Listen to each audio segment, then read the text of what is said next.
ఆంధ్రప్రదేశ్ పర్యటన ఒక రౌండ్ పూర్తయ్యి రెండో రౌండ్ లో పట్టా ఉన్నమాట.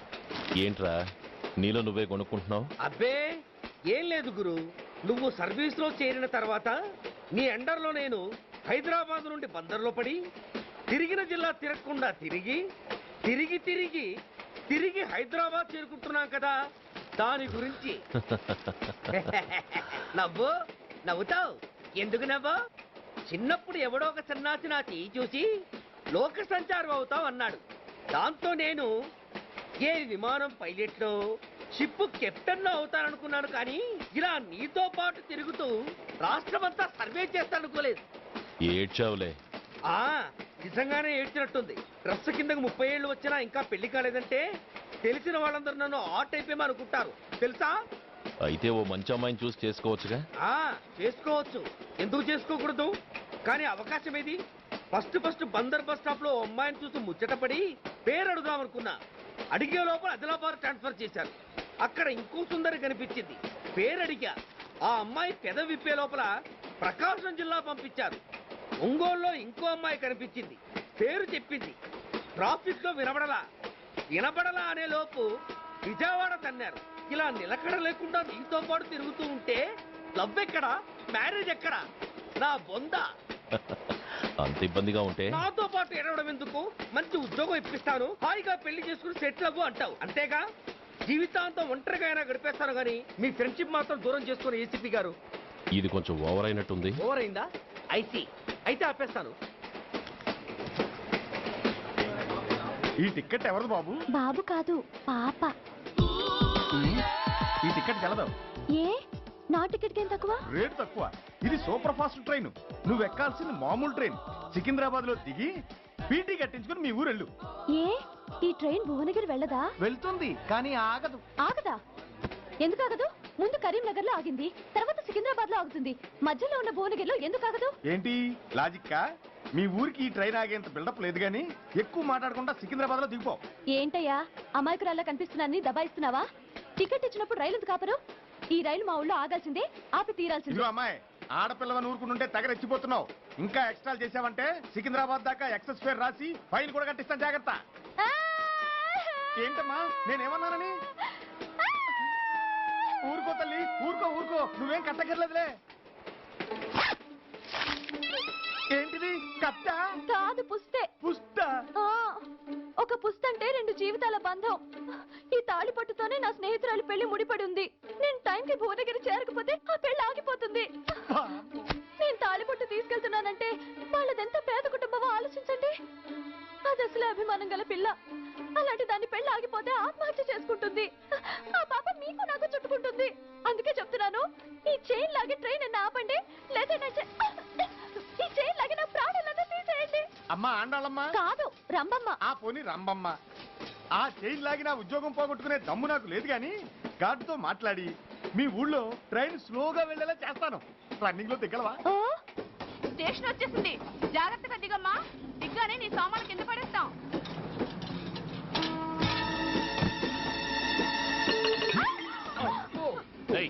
అసలు నీకు బుద్ధుందా? రన్నింగ్ లో ట్రైన్ ఎక్కుతున్నావు, పొరపాటున స్లిప్ అయితే? అబ్బో ఏంటి గురు, సహాయం చేస్తే సైరన్ అరుస్తోంది. నీకు అసలు బుద్ధుందా? ఇక్కడ బండి ఆగదని తెలిసి ఆ టీసీ గడి కాళ్ళు గడ్డాలు పట్టుకొని బతిలాడి బండి స్లో చేయించుకొని దిగితే నేను పడ్డ శ్రమంతా వృధా చేసి నన్ను మళ్ళీ లోపలికి లాగేసి రక్షించినట్టు పోజు కొట్టి పైన లెక్చర్లు ఇస్తావా? కథ అడ్డం తిరిగిందే. ఇదిగో ఈ తాళి పొట్టు నా స్నేహితురాలి పెళ్లి టైంకి అందించడానికి రన్నింగ్ ట్రైన్ నుంచి దిగాను. నన్ను మళ్ళీ ట్రైన్ లోకి లాగేశావు. చూడు, ఈ తాళి ముహూర్తానికి అందకపోయినా, అక్కడ కట్టిన తోరణాలు ఎండిపోయినా, వేసిన అప్పడాలు మెత్తపడిపోయినా, సికింద్రాబాద్ స్టేషన్ లో దిగిన వెంటనే మా బావ కబురు పెట్టి మీ సంగతి తేలుస్తాను, తిరగేసి కొట్టి తిరుపతి చూపిస్తాడు. గురు, మనం హైదరాబాద్ చేరక ముందే ట్రాన్స్ఫర్ చేయించేలా ఉంది. అమ్మా, నీ బావ ఏమైనా రాజకీయ నాయకుడా? కాదు, స్ట్రిక్ట్ పోలీస్ ఆఫీసర్, ఏసీపీ సూర్య. ఏసీపీ సూర్య నీ బావ? ఏ చెవుడా? కాస్త సౌండ్ ప్రాబ్లం, తను వినుంటాడు. ఇంతకీ నీ బావ ఎవరో నీకు తెలుసా తల్లి? ఈయనకేమైనా మెంటలా? కాస్త ఆట అయిపోయలే. నువ్వేటైపోతే నాకేంటి? ఇదిగో పాయింట్కి వచ్చేస్తున్నాను. నువ్వేం చేస్తావో నాకు తెలీదు. ముహూర్తం సరిగా 10:30కి. ఈలోగా ప్లాట్ఫామ్ లో పడిపోయిన నా సామాన్తో సహా నేను భువనగిరి పెళ్లి వారింట్లో ఉండాలి. ఒకవేళ అలా జరగలేదనుకో, చెప్పానుగా మా సూర్యంబాబు గురించి, ఆ తర్వాత మీ ఇష్టం.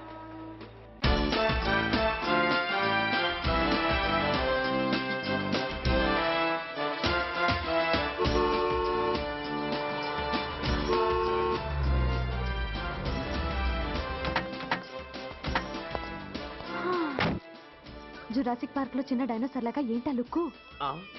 వెళ్ళి డిక్కీలో సామాన్లు తీసుకురా.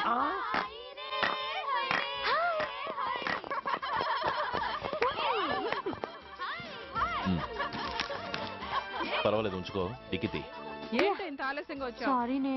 అది సరే గాని అతను ఎవరే? వీడా, వాడు అసిస్టెంట్. మరి అతను? వాడా, మన బాడీ గార్డ్.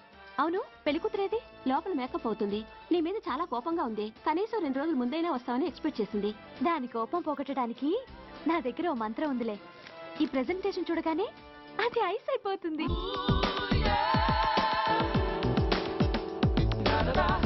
రండి, దాని దగ్గరికి వెళ్దాం. Hi uncle.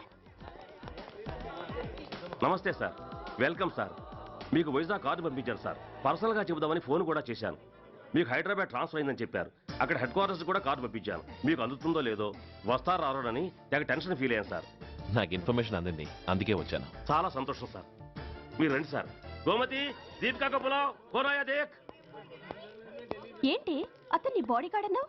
అంకుల్ ఏమో అంత రెస్పెక్ట్ ఇచ్చి హడావుడు చేస్తున్నారు. ఉండవే, అసలే మతిపోయి నేను ఏడుస్తుంటాను. హలో, ఏంటి జురాసిక్ పార్క్ లో పెద్ద డైనోసార్లా మొహం పెట్టావు? షాక్ అయ్యావా? అప్పుడే ఏమైంది? ఇంకా ముందుంది. ఇదిగో నీ బ్యాగ్, ఇదిగో నీ పెట్టి. నీకెప్పుడూ చెప్తుండేవాడిని, మా పోలీసులో హీరో, మా డిపార్ట్మెంట్ కి గర్వకారణమని. అంటే ఏసీపీ సూర్య. అవునమ్మా. Nice meeting sir. I'm so thrilled sir. మా భార్య sir. Namaste G.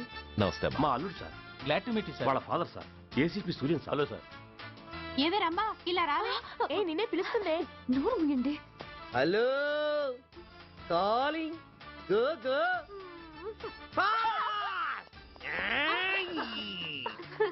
Sir sir, రమ్మ అని నా close friend sir. ACP Suryam గారే. బావకి మరదల్ని కొత్తగా పరిచయం చేస్తున్నారేంటి? మరదలా? ఓహో, ఇది పెళ్లి మండపం కాదు, పెళ్లి కూతుళ్ళ ఫ్యాక్టరీ.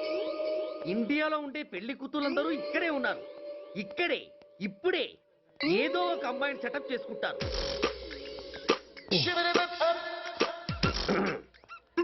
ఆ, లేత క్యాబేజీ లాంటి కాలేజీ పిల్ల నన్ను చూసి నవ్విందంటే ఇక ప్రొసీడ్ అవ్వడమే. Hello, hi. Excuse me. నన్ను చూసి మీరు నవ్వారంటే డెఫినెట్ గా నేను మీకు నచ్చుండాలి. Am I correct? ఆహా, ఇంకా ఎందుకు ఆలస్యం? పదండి, పార్క్ వెళ్దాం. అమ్మో, పార్కు కా? ఎందుకు? ఎందుకేమిటి, మనసు విప్పి మాట్లాడుకోవడానికి. అమ్మో వద్దండి, మాది అసలే సాంప్రదాయమైన కుటుంబం. మీరు నన్ను పార్కుకు తీసుకువెళ్తారు, అక్కడ ఉన్న లవ్ జంటలు చూసి మనం కూడా అలా మాట్లాడుకుందామని నా భుజం మీద చేస్తారు. ఆ తర్వాత నన్ను ఏ పొదల్లోకి తీసుకెళ్తారు. అమ్మో, అక్కడ ఏ తప్పో జరిగిపోతుంది. వద్దండి, మాది అసలే సాంప్రదాయమైన కుటుంబం. అయ్యయ్యో, నేను అలాంటి వాడిని కాదండి. నేను మిమ్మల్ని ఏమీ చేయను. పోనీ పార్క్ వద్దంటే మరిద్దరం కలిసి సినిమాకి వెళ్దాం. సినిమాకా? అమ్మో వద్దండి, మాది అసలే సాంప్రదాయమైన కుటుంబం. ఇద్దరం సినిమాకి వెళ్ళాక న్యూస్ అవగానే లైట్లు ఆపేస్తారు. ఆ తర్వాత మీరు చిన్నగా నా భుజం మీద చెయ్యేస్తారు. ఆ చీకట్లో లిప్ టు లిప్ కిస్ చేస్తారు. ఆ తర్వాత ఏ తప్పో జరిగిపోతుంది. అమ్మో వద్దండి, మాది అసలే సాంప్రదాయమైన కుటుంబం. అయ్యయ్యో, ఆ మాటకొస్తే మా కుటుంబంలో సాంప్రదాయమే తప్ప అసలు కుటుంబమే లేదండి. నేను చాలా జెంటిల్మెన్ని, ఎలిజిబుల్ బ్రహ్మచారిని. నేను మిమ్మల్ని ఏం చెయ్యను. మీ ఒంటి మీద అసలు చెయ్యే వెయ్యను. ప్రామిస్. అవును. నువ్వేం చేయనప్పుడు నీతో సినిమాకి పార్కుకి రావడం దేనికి రా? అమ్మో, సాంప్రదాయమైన కుటుంబం అంటే అర్థం ఇదా? కొంపదీసి ఎవరు చూడలేదు కదా? నేను చూశాను కదా. పడక నీ కంట్లోనే పడ్డానా తల్లి? నేనెవరికి చెప్పను గాని ఆ, నాకు ఇన్ఫర్మేషన్ ఇస్తావా? ఏమిటది? పెళ్ళైందా? నాకా? ఛీ, నీ కాదు, ఆయనకి. ఆయనక? ఓహో, మా గురుడికా? అవును. అయ్యింది. 13 ఏళ్ల కొడుకు, 10 ఏళ్ల కూతురు నిజమా? ఉండుండేవారు. మనం చెప్పినప్పుడు వారు పెళ్లి చేసుకుని ఉంటే. అబ్బా, ఎందుకు కొట్టావు? ఆయనకి పెళ్ళైందని చెప్పి అనవసరంగా నన్ను టెన్షన్ పెట్టినందుకు. ఆయనకి పెళ్ళైతే నీకెందుకమ్మా టెన్షను? ఉమ్, అందుకు.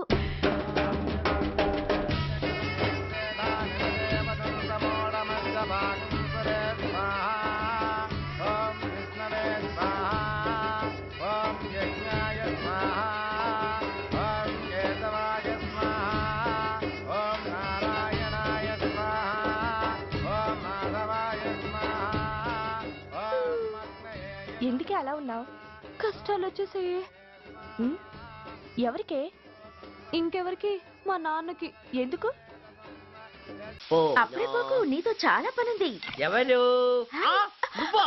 నేను మొగాన్ని కాదు, నాకు మూర్తి రావు. నువ్వు వెళ్ళిపో. Thanks, sorry. కంగారు పడకు సుధా. నా పేరు నీకెలా తెలుసు? ఒక్క పేరే కాదు, నీ జాతకం మొత్తం నాకు తెలుసు. నువ్వు నాకు పని చేసి పెట్టాలి సుధా. పనా? ఏం పని?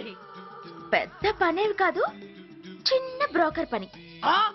ఎంత ధైర్యం నీకు? ఇంత బతుకు బతికి నన్ను బ్రోకర్ పని చేయబట్టావా? నిన్ను అబ్బా! ఆవేశపడకమ్మా, బయట వాళ్ళకి కాదు, నాకు నీ గురుడికి మధ్య. ఓహో, గురుడికా? అట్లేసుకుని బతికేవాడిని. ఆడదాని మాటిస్తానంటే నా వీపు మీద అట్లేసుకుంటాడు మా బాసు. నన్ను వదిలేతల్లో. అంటే నో అంటావా? సారీ అంటాను. సరే, నీ ఇష్టం. రేపు మార్నింగ్ 8:30కి టీవీ చూసుకో. ఏ యువర్స్ లవింగ్లీలో మా బాస్ కి లవ్ లెటర్ రాసావా? నువ్వు నాకు ఆ రోజు 100 రూపాయలు ఇచ్చింది, అవి కొనుక్కొచ్చింది అంతా టీవీలో వస్తుంది. ఈ ప్రోగ్రాం విషయం మీ గురుడికి కూడా ఫోన్ చేసి చెప్తాను. అయ్యయ్యో, బతుకుంటే బట్టలైనా ఉత్తుకుని బతకచ్చు. నేను స్లిప్ అయిన విషయం మా బాసు తెలిసిందంటే నా గుబ్బ వాచిపోతే నా గొప్ప కొల్లారు చెయ్యకు తల్లా. అయితే బ్రోకర్ పని చేస్తావా? అంటే పక్కలేయాలా? పక్కలు పరుపులు మేము వేసుకుంటాం గాని ముందు మా లుక్కులు కలుపు. నా మీద మంచి ఇంప్రెషన్ కలిగేట్టు చేసి మీ బాసు ఓటు నాకు పడేలా చెయ్యి. ఓకే? ఓకే. అవును, పొయ్యి మీదేంటి? దోశలేసి చస్తున్నాను. అమ్మో, మాడిపోయింది. ఇంట్లో కోడిగుడ్లున్నాయా? ఓ బోలెడు. అయితే ఓ పని చెయ్యి, మాడిన దోశ పక్కన పడేసి నాకు డబుల్ ఆమ్లెట్ వెయ్యి. అలాగే. ఉల్లిపాయలు పచ్చిమిరపకాయలు కాస్త ఎక్కువగా వెయ్యి. వేస్తా. కొంచెం మిరియాల పొడి కూడా తగిలించు. తగిలిస్తా. ఇదిగో, ఉప్పు కాస్త తక్కువే. అలాగే, ఎండ్రిని కూడా వేస్తా.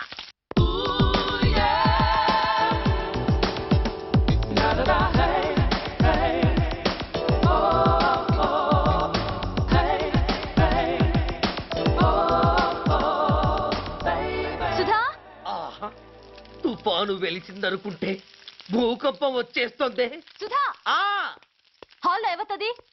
అదో పెద్ద క్యాసెట్. ఏంటి? అదెవరో నాకు తెలీదు. బాసుని కలవాలని వచ్చింది. ఆయన లేనప్పుడు అడ్డమైన వాళ్ళని ఇంట్లోకి ఎందుకు అలౌ చేస్తావు? ముందు దాన్ని బయట పంపను. అత్తవిధి, ఆవిడ్ని బయటకు పంపించేంత సీను నాకు లేదు తల్లి. ఏ ఆమ్లెట్ ఇంకా రెడీ కాలేదా? ఒక్క నిమిషం. దాని ఇంట్లో కూర్చోబెట్టిందే కాకుండా ఆమ్లెట్స్ గేమ్లెట్స్ వేసి మర్యాదలు కూడా చేస్తున్నావా? తప్పదు. తప్పదా? నిన్ను ఏం చేస్తా? అమ్మా, అబ్బా, బిడ్డ చేశానా బిడ్డ? అయ్యయ్యో. ఏయ్, ఎవరు నువ్వు? నీ అత్తమ్మ కోడల్ని. అయినా నేనెవరినైతే నీకెందుకు? నాకెందుకా? అసలు ఇంట్లో నీకేం పని? ముందు బయట నడు. నడవను. సూర్యాన్ని కలవందే నేను ఇక్కడి నుంచి కదలను. నీకు ఇబ్బందిగా ఉంటే నువ్వే బయటకెళ్ళు. ఎంత ధైర్యమే నీకు? నన్నే బయటకెళ్ళమంటావా? అసలు నేనెవరినో తెలుసా? ఎవరివే? సూర్యాని కాబోయే వైఫ్ ని. ఇంకా కాలేదు కదా, అయ్యేదాకా గ్యారంటీ ఏముంది? ఆ ఛాన్స్ నన్ను దాటి నీ దాకా రావాలి కదా. ఏంటి అన్నా? సాసర్ పగిలిపోద్ది, కప్పు పేలిపోద్ది, చిరిగి చాటవుద్ది, పగిలి పటాన్ చెరువవుద్ది. ఏంటి అన్నావు? నువ్వేంటి అన్నావు? చంపేస్తాను. ఏంటి? చంపుతావా? చంపుతున్నాను. చంపేస్తాను నిన్ను. అమ్మో, కప్పు సాసరు కలబడిపోయాయి. వీళ్ళే కనుక బాసుని కట్టుకుంటే ఆయన టీ కప్పులో తుఫానే. అవసరమైనప్పుడు కబురు పెడతాను, మీరు తప్పకుండా రావాలి. షూర్.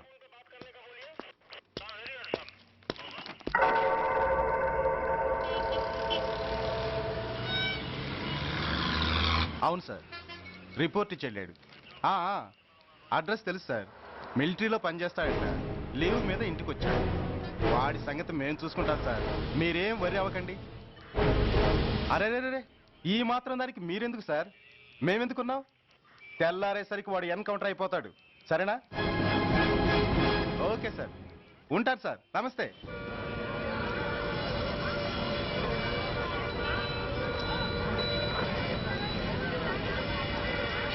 నాన్న, మనం ఈ ఊరొదిలి ఎందుకు వెళ్ళిపోతున్నావు? ఈ ఊళ్ళో కొందరు చెడ్డోళ్ళు ఉన్నారు బాబు. ఎవరు వాళ్ళు?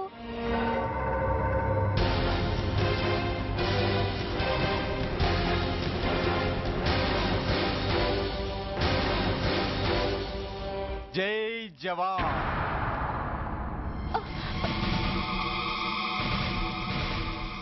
కోర్టుకొచ్చి సాక్ష్యం చెబుతా అన్న మిలిటరీ ఆయన చెప్పా పెట్టకుండా ఊరొదిలి పారిపోతున్నారే.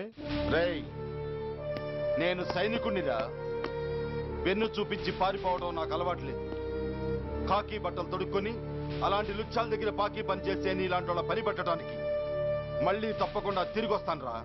అంత లేదమ్మా, అసలు నువ్వు ఇక్కడి నుంచి వెళితే కదా తిరిగి రావటానికి. తమ్ముంటే ఆపండిరా. ఛా, రండిరా.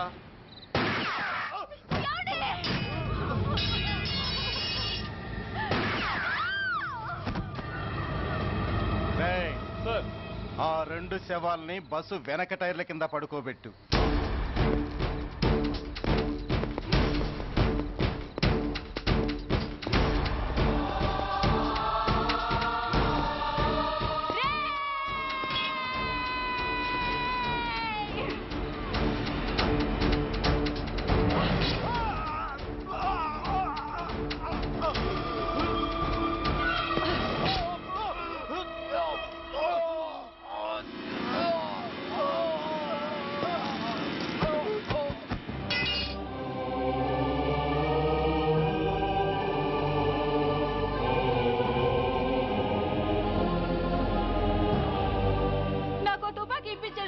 ఇక్కడున్న పోలీసులందరినీ చంపేస్తారు సార్. వాళ్ళు మంచి వాళ్ళు కాదు సార్. మా నాన్న దేశాన్ని కాపాడే సైనికుడు సార్. మా అమ్మని నాన్నని అన్యాయంగా చంపేశారు సార్ ఈ పోలీసులు. అసలు పోలీసు అని కూడా బతకూడదు సార్, బతకూడదు. నాకు తుపాకీ ఇప్పించండి సార్, ఇప్పించండి, ఇప్పించండి.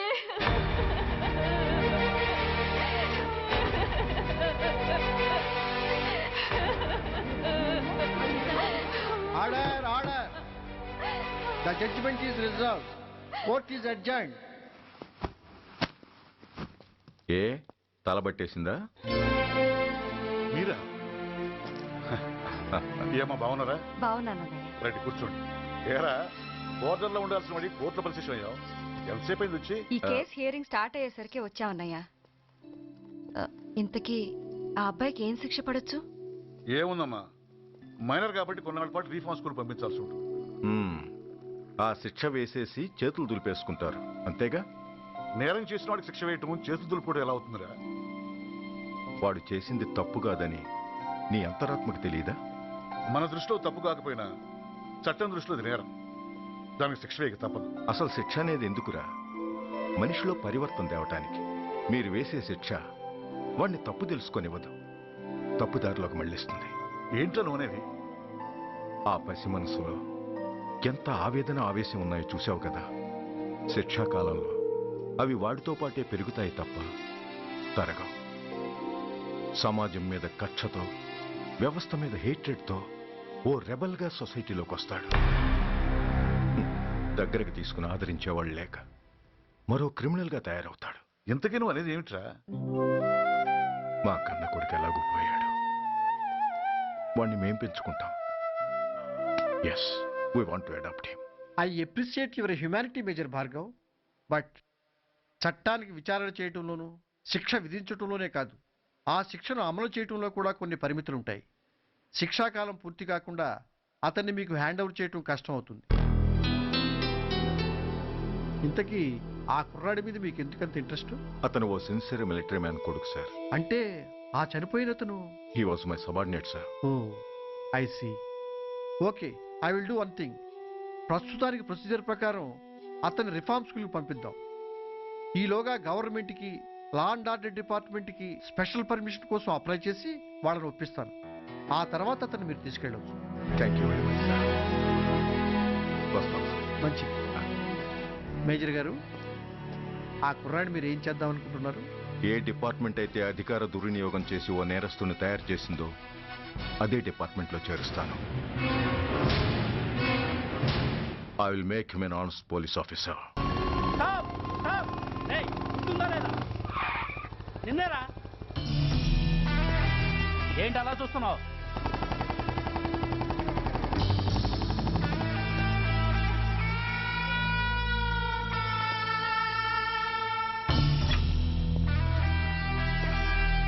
ఏంట్రా ఏంటి మీదకి వస్తున్నావు? ఏమన్నావురా? సిగ్నల్ పడకుండా ఎందుకు వెళ్ళావు?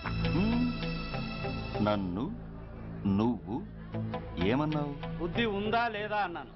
ఓహో,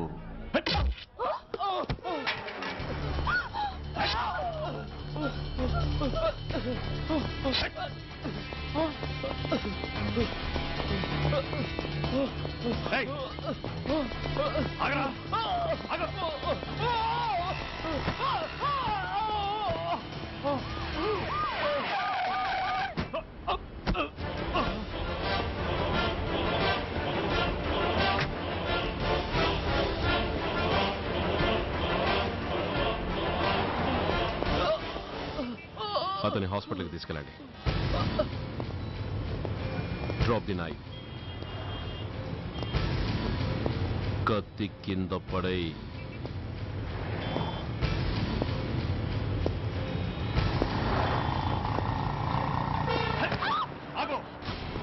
ముందుకొస్తే దీన్ని చంపేస్తా.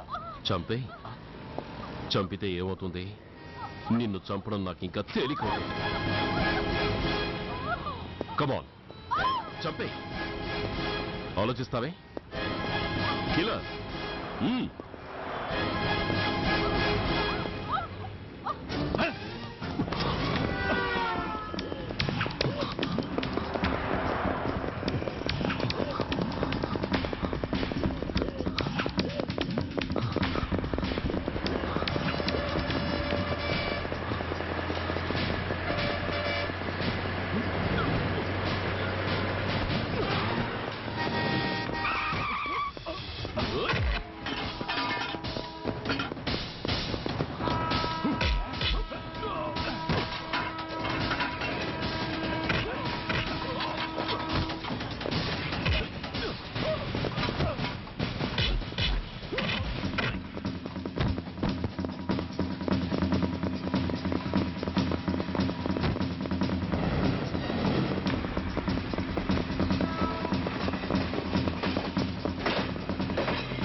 విలువలేని యూనిఫామ్స్ ఒంటి మీద ఉంటే ఊపిరాడడం లేదని తీసేసాం సార్. పందులు పందికుక్కులు స్టేషన్లోకి వచ్చేస్తుంటే వాటిని ఆపే శక్తి లేక తాళాలు వేసేసాం సార్. మిస్టర్ సూర్య, పోలీస్ వ్యవస్థ లాంటి ఎమర్జెన్సీ సర్వీసుల్లో ఇలా సమ్మెలు చేయడం నిషేధం. అదే ఎందుకని sir? Government doctors, nurses, postal department కూడా ఎమర్జెన్సీ సర్వీసులే. వాళ్ళు హక్కుల కోసం స్ట్రైక్ చేయడం లేదా? ఆఖరికి మాకు ఓ గుర్తింపు రిజర్వేషన్లు కావాలని కొజ్జాలు కూడా స్ట్రైక్ చేస్తున్నారు. వాళ్లకున్నపాటి విలువ గౌరవం కూడా మాకు లేవా sir? Mister Surya, you are crossing your limits. మీరు ఇలా చేయటం వల్ల కామన్ పీపుల్ ఎంత సఫర్ అవుతారో ఆలోచించారా? పోలీస్ అనేవాడు కూడా ఓ కామన్ మ్యాన్ అనేది మర్చిపోకండి సార్. ఇంతకీ మీకు ఏమన్యాయం జరిగిందయ్యా? సార్, ఒక ట్రాఫిక్ కానిస్టేబుల్ తన డ్యూటీని సక్రమంగా చేసినందుకు ఒక లుచ్చా విధవ కత్తితో పొడిచి చంపబోయాడు. వాడిని అరెస్ట్ చేస్తే వాడి బాబెవడో మినిస్టర్ అప్పలనాయుడంట. వాడొచ్చి మన ఊపిరితో సమానమైన ఎఫ్ఐఆర్ని వాడు మందు కొట్టి మూతి తుడుచుకునే ముండకొంగు నలిపినట్టు నలిపి పారేసి అది రాసిన రైటర్ని, డ్యూటీలో ఉన్న ఎస్ఐని, సెంట్రీని కొట్టి దమ్ముంటే నా కొడుకు మీద చెయ్యేసి చూడంట్రా, అడ్డొచ్చిన వాడిని అడ్డంగా నరుకుతానని ఛాలెంజ్ చేసి మరి వాడు కొడుకుని తీసుకెళ్లిపోయాడు సార్. ఇలా ప్రతి అడ్డమైన వాడు వచ్చి దౌర్జన్యంగా ఖైదీల్ని తీసుకుపోతుంటే ఇంకెందుకు సార్ మాకు ఈ వాచ్మ్యాన్ ఉద్యోగాలు? బ్లాక్ లో టికెట్ అమ్ముకునే వాడిని లాకప్ లో పెడితే మున్సిపల్ చైర్మన్ ఫోన్, ఓ రౌడీ విధవను అరెస్ట్ చేస్తే ఎమ్మెల్యే ఫోన్, ఓ రేపిస్ట్ అరెస్ట్ చేస్తే మినిస్టర్ ఫోన్. అందరికీ రూల్స్ అండ్ రెగ్యులేషన్స్ ఉంటాయి, కానీ మా పోలీస్ వాళ్ళకి మాత్రం రూలింగ్ లో ఉన్న వాడి మాట వినడం ఒక్కటే రూలు. కాదని ఎదురు తిరిగితే సస్పెన్షన్లు లేదా ట్రాన్స్ఫర్లు. కాకి బట్టలు వాళ్ళ ఇంటి కర్టెన్స్ అనుకునే ఇలాంటి మినిస్టర్స్ ని గుడ్డలోడు తీసి నడి రోడ్డు మీద నడిపించాలి sir. Control your self mister Surya. Control చేసుకోవడానికి ఇది ఆవేశం కాదు సార్, ఆవేదన. ఒక పొలిటీషియన్ కారిడోర్ తీయడానికి పోలీస్ కావాలి. వాడు చేసిన తప్పుడు పని వల్ల కడుపు మండిన అన్నల బుల్లెట్ల గడ్డుగా పోలీస్ కావాలి. ఆఖరికి వాళ్ళ పెళ్లాల బ్యూటీ పార్లర్కి వెళుతుంటే తోడుగా పోలీస్ కావాలి. ఇలాగే కంటిన్యూ అయితే పోలీస్ అనేవాడు పొలిటీషియన్స్ పెంచుకునే వింత జంతువు అనుకుంటారు సార్ ప్రజలు. సార్, ఈ దేశంలో హిందువులకో న్యాయం ముస్లింలకో న్యాయం సిక్కులకో న్యాయం ఉన్నట్టే పొలిటీషియన్స్కో న్యాయం రౌడీలకో న్యాయం పబ్లిక్కో న్యాయం ఉండేలా రూల్ ఒకటి తీసుకురండి సార్. లేకపోతే మా డ్యూటీ ఏంటో మేమేం చేయాలో మాకే అర్థం కావడం లేదు. రాజకీయం రౌడీజం షేకెన్స్ ఇచ్చుకుని మమ్మల్ని దద్దమలు చేస్తున్నాయి. మీరేమో రూల్స్ రెగ్యులేషన్స్ అంటూ మా నోళ్లు చేతులు కట్టేస్తున్నారు. అందుకే ఏ రాజకీయ నాయకుడు లా అండ్ ఆర్డర్ లో జోక్యం చేసుకోకూడదని ఈ నిరసన. అంతేకాదు, చట్టాన్ని అవమానించి పోలీసుల్ని కొట్టివెళ్లిన మినిస్టర్ తన కొడుకుని తనే స్వయంగా తీసుకొచ్చి మాకు అప్పగించాలి. మా వాళ్ళని కొట్టినందుకు అతను మా అందరికి క్షమాపణ చెప్పాలి. అతను మంత్రియా? తప్పు చేసింది మంత్రైనా మంత్రసానైనా ఒక్కటే సార్. అయితే మీ నిర్ణయంలో మార్పు లేదా? Sorry sir. సారీయా? నేనెందుకు చెప్పాలి సారీ? అయినా అంత టెన్షన్ పడతారు ఎందుకు? 2 రోజులు కడుపులు మారితే వాళ్ళే దిగొస్తారు. వాళ్ళ పరిస్థితి చూస్తే అలా లేదండి, చాలా పట్టుదలగా ఉన్నారు. మరీ అంత నెత్తికెక్కితే వాళ్ళని పీకి పారేసి కాస్త ఒడ్డు పొడుగున్న వాళ్ళని వేసుకుంటాం, అంతేగా? ఏంటే అప్పలనాయుడు, పోలీసులు అంటే పొలాల్లో పనిచేసే కూలీలు అనుకుంటున్నావా? ఈ ఊరోడు పనిలోకి రాకపోతే పొరుగురు నుంచి లారీలో తెచ్చుకోవడానికి వాళ్ళకి వీళ్ళకి పెద్ద తేడా ఉందండి. ఆపోయా మినిస్టర్ తర్వాత కాస్త డిగ్నిటీ మెయింటైన్ చేయొద్దు. పోలీస్ స్టేషన్కి వెళ్ళి పోలీసుల మీద గుండాల దౌర్జన్యం చేస్తావా? ఏంటండి, పోలీసులను ఎప్పుడు ఎవడు తిట్టలేదా కొట్టలేదా? అదేదో పెద్ద పాపమైనట్టు అది నేను మాత్రమే చేసినట్టు మాట్లాడతారేంటి? ఇదిగో ఊరికే నోరు పారేసుకోకుండా నేను చెప్పేది విను. ఈ రోజు వైజాగ్ సిటీ వరకు ఉన్న ఈ స్ట్రైక్ రేపు స్టేట్ అంతా పైకిందనుకో, అప్పుడు మొత్తం ప్రభుత్వానికి ఎసరు వస్తుంది. ఆ పరిస్థితి కనుక వస్తే నిన్ను పార్టీ నుంచి ఈగ ముక్కను పీకినట్టు పీకి పారేస్తారు. అప్పుడుగా నేను ఎందుకు చెప్పాను నీకు అర్థం కాదు. అప్పలనాయుడు గారు, ప్రెసిడెంట్ గారు చెప్పింది కరెక్ట్. ఓటితో పోయేదాన్ని గొడ్డల దాకా తెచ్చుకోవడం దేనికి చెప్పండి? అయితే ఇప్పుడు నన్ను ఏం చేయమంటారు?